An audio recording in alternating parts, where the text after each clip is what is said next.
elle est venue de l'endroit, c'est-à-dire qu'on habite dans une ville, et tout le nord-bassin et l'est du bassin sont comme ça, qui ont des marées. Donc les marées sont assez fortes, c'est un bonheur pour les gens qui y habitent.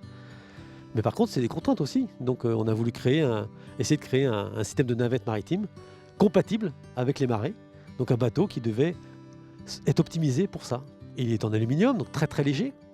Il est aussi à fond plat comme les plateaux stricoles, les bateaux des professionnels. Il a aussi des moteurs spécifiques très légers qu'on a apportés en France pour la première fois. Donc voilà, c'est un bateau qui ressemble un peu à une plateau stricole, mais qui a été optimisé pour le transport de passagers avec très peu d'eau. Il navigue dans 35 cm d'eau.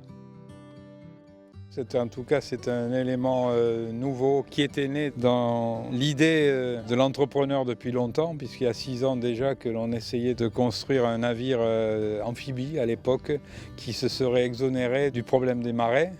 Ça n'a pas pu se faire pour des raisons certainement louables. Et on aurait roulé dans les austères, on aurait peut-être endommagé au plan écologique certaines données, ça ne s'est pas fait.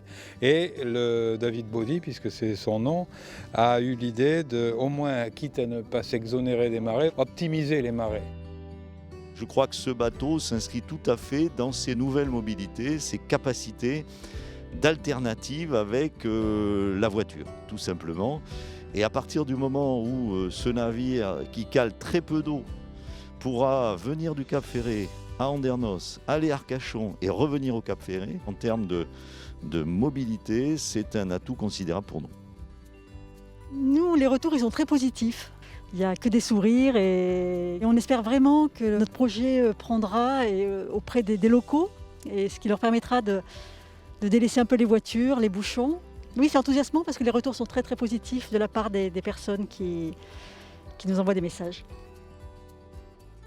Ce que je voulais indiquer en plus, c'est que en cette période compliquée que nous vivons de pandémie, avoir un entrepreneur qui n'a pas baissé les bras, qui au moment où certains ont lâché les projets ou en tout cas les diffèrent, a maintenu le cap.